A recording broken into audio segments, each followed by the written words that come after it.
Maqaa jalqabaa Diyaal Iskeer jedhamu qabatee bara 1886tti kan hundeeffame gareen kubbaa miilaa piroofeeshinaalaa Landan keessatti argamu kun hojjettoota warshaa meeshaa waraanaa Woolwich yookaan Woolwich Arsenaal Armaament Faaktoriin kan hundaa'e akka ta'e seenaan ni mul'isa.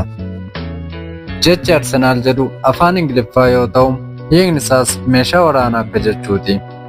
Arsenaal maqaa masoo kilabichii fi deeggartoonni isaa yeroo baay'ee ittiin beekaman Zagaanarsi seenaa isaa keessatti waancaa Pirimeer Liigii 13 fi FA Kaappii 14 mo'ate dabalatee milkaa'ina hedduu gonfateera. Hunda caala immoo kubbaa miilaa Ingiliz keessatti kilaba sadarkaa duraarra jiran keessaa dhabamee hin beeku. Arsenaal garee sadarkaa duraarra jiran keessaa kan dhabamee hin beekne ta'uun alatti erga bara 1919 irraa kaasee Pirimeer Liigii keessaa gara diviiziyoonaatti gadi bu'ees hin beeku. Akka odeeffannoon fuula marsariitii Arsenaal www.arsenal.com irra jiru agarsiisutti Arsenaal dhuma waraana addunyaa tokkoffaa irra kilaboota lama sadarkaa gadiirraa guddaatan keessaa tokko ture. Dhuma waraana addunyaa tokkoffaa irraa kaasee maneejara haaraa Leelsi Naayitoon jedhamu waliin waggoota ja'a milkaa'ina giddu galeessa jedhamuun liigii olaanaa keessatti dabarsaniiru. Haa ta'u malee walitti qabaan boordii kilabichaa Nooris jedhamu milkaa'ina kana caaluu barbaanna jechuun bara 1925 maneejara haaraa qacaruuf beeksisa baasan. Namoota Arsenaal leenjisuuf galmaa'an keessaa namni maqaan isaa Herbert Chapman jedhamu argame. Namni kun seenaa Arsenaal akka duuba hin deebinetti jijjiire. Chapman kilabicha bu'uura irraa jijjiiruu irra darbee yeroo jalqabaatiif bara 1927 akka waancaa FA Kaappii gola isaatti galfatu godheera. Taaktika haaraa inni uumee gargaaramuu fi falaasama kubbaa miilaa haaraa inni kilabicha keessatti beeksise firii godhatee waancaa argamsiisuun alatti Ingilaandi keessatti Arsenaal kilaba sodaatamaa akka ta'u taasiseera. Chapman tooftaa taphattoota 3-2-2-3 uumuun garee isa morkataniif yeroo hunda yaaddoo ta'uun beekama. Akkaataa taphattoota ittiin hiriirsan haaraa kana boodarra gareen hedduun biyyattii keessa jiran baratanii hojiirra oolchaniiru. Chapman bara 1930 hanga bara 1931 irraa kaasee walitti aansuun waancaa 3 mo'achuun seenaa gaarii hojjetee ture. Haa ta'u malee goonni Arsenaal yeroo hunda yaadatu kun bara 1934 umurii isaa waggaa 55 irratti dhibee niimooniyaa jedhamuun jalaa boqote. Zagaanarsi bara taphaa 8 keessatti Station shaampiyoonaa ta'uun seenaa boonsaatti yaadataman hojjetaniiru. Baroonni 1930moota keessa Arsenaal dabarsee walumaa galatti baroota milkaa'inaa walitti aansuun argatan ture. Kaka'umsii fi dandeettiin waan haaraa uumuu Herbert Chapman Zagaanarsi keessatti tiraansfoormeeshinii guddaa fiduun kilabicha humna kubbaa miilaa hunda caalu godheera. Bara 1934 keessa Arsenaal qofaa isaa garee biyyaalessaa Ingilaandiif taphattoota 7 filachiisuunis galmee haaraa qabateera. Gareen biyyaalessaa Ingilaandii taphattoota Arsenaal 7 keessaa qabu ture ammoo bara sana shaampiyoonaa waancaa addunyaa kan ture garee biyyaalessa Xaaliyaanii 3-2 mo'ateera. Dr. Clive Chijiokeeniyoonkaa kitaaba isaa Black Arsenal jedhu barreessan keessatti kilabichi taphattoota hiddi sanyii isaanii gurraacha ta'an yookaan Afrikaa irraa ta'aniif garee kennuun akka beekamu ibsa. Guyyaa tokko kubbaa daawwachuuf dirree yeroo seenetti Arsenaal taphattoota gurraacha ta'an 9 warra jalqabarra seenanii taphatan hiriirsuun seenaa keessatti kilaba Pirimeer Liigii jalqabaa ta'uu yaadachuun ibsa barreessaan kun. Guyyaa sana Zagaanarsi dirree isaatiin ala Leeds Unitediin 4-1 mo'ate. Teerii Heenarii, Niwaankoo Kaanuu fi Kooloo Turee warra goolii galche turan. Sadanuu ammoo eenyummaan isaanii gurraacha. Ga'umsa isaan agarsiisan ilaalcha seenaa fi eenyummaa yookaan sanyummaa irra jiru irratti dhiibbaa uumeera jechuun dubbata. Kolleejjii Yuunivarsiitii Londanitti doktora kan ta'e Niwoonkaan. Dr. Niwoonkaan kitaaba Black Arsenal yookaan Arsenaal gurraacha nama biroo waliin yeroo maxxansiisetti ga'ee kilabichi seenaa addaa gurraacha keessatti gumaachee ilaalees ture. Kana malees Arsenaal Pirimeer Liigicha keessatti taphattoonni gurraacha ta'an caalaa akka taphatan galchuu fi istaadiyeemii Emireet keessatti ammoo lakkoofsi deeggartoota dubartootaa akka dabalaa dhufu tattaaffii taasifame xiinxaleera. Qorannoon baay'ee irratti gaggeeffamu baatus hariiroo gurraachonni Arsenaal waliin qabaatan ilaalchisee wanti murteessaa ta'e akka jiru yeroo hunda natti dhaga'ama jedha Dr. Niyoonkaan. Iyaan Raayit bara 1990moota keessa deeggartoota Arsenaal dabalaniif mallattoo ta'e mul'ata. Ilkaan isaa warqee, simboon isaa, amalli isaa fi dheebonni gooliif qabu ni eeramu. Arsenaal taphattoota gurraachaaf akka agarsiiftuutti ka'uun isaa deeggartoota Zagaanars hedduu biratti mormiin kaasu.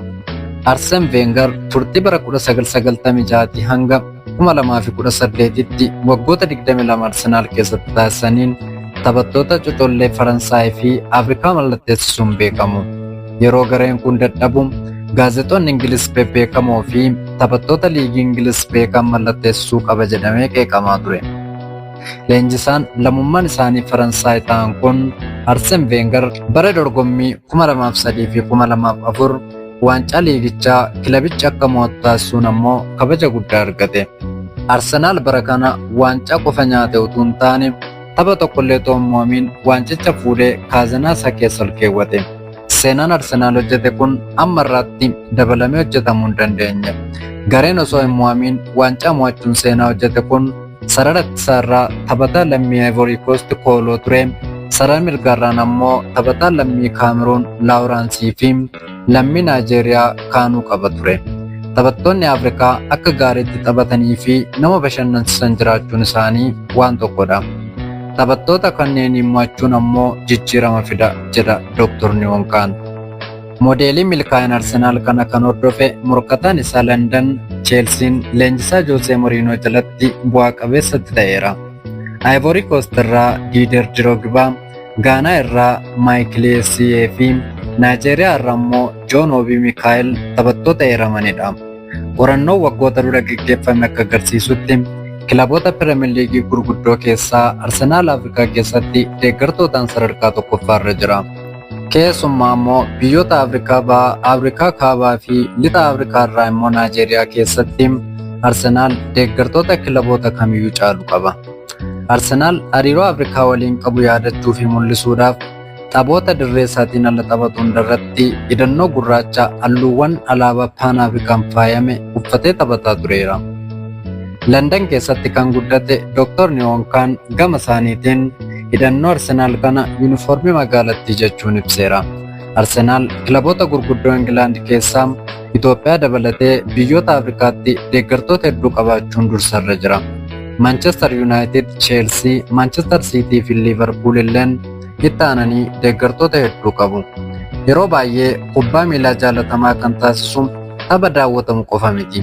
Miirri deeggartoonni walii isaaniif qaban deeggartoota garee morkattootaaf qabanii fi amaloota isaan agarsiisaniinis dhimmoota qalbii hawwatanidha. Deeggartoonni garee garaagaraa maqaa walitti baasu, amaloota walii ilaaluun ittiin walitti qoosu, wal qoccolu, walis qeequ.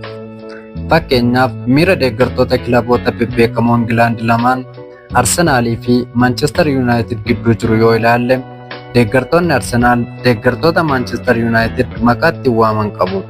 Faallaa isaatiin ammoo deeggartoonni Manchester United ammoo deeggartoota Arsenaal akka itti waamanii fi itti ilaalan meesituu kubbaa miilaati jechuun ni danda'ama.